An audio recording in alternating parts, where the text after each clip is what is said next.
Hello bachcho, let's read the question. The question says that consider the situation shown in the figure. The switch S is open for a long time and then closed and again steady state reached. Then find the charge flown through the battery after the switch S is closed. तो देखो बच्चों, सबसे पहले की concept है हमारे पास, that is switch,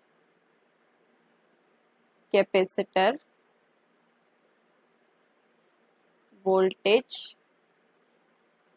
and charge.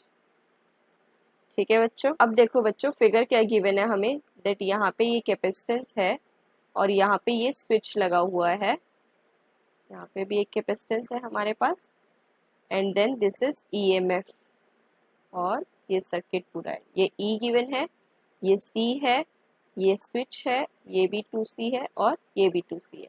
ठीक है बच्चों। अब देखो, जब एस ओपन है तो इसका क्या मतलब है, सर्किट आपका ये कुछ ऐसे बन जाएगा, ये वाली वायर आपकी प्रॉपरली हट जाएगी, है ना बच्चों। ये ई है, ये सी, ये 2C, ये 2C। तो अब कैपेसिटेंस क्या बन गया आपका, सीरीज में बन गया। ठीक है बच्चों। तो अब देखो, सीरीज में हमारे पास इक्विवेलेंट कैपेसिटेंस कितना होगा, that is 1/2C plus 1/2C plus 1/C। LCM लेंगे 2C, then it will be 1 + 1 + 2 is equals to 4/2C। तो C इक्विवेलेंट कितना आ गया आपके पास, दैट इज C/2। ठीक है बच्चों। अब देखो बच्चों, अगर S क्लोज्ड है तो S क्लोज्ड होने का क्या मतलब है कि जो आपका ये वाला वायर है ये भी कनेक्टेड हो गया है।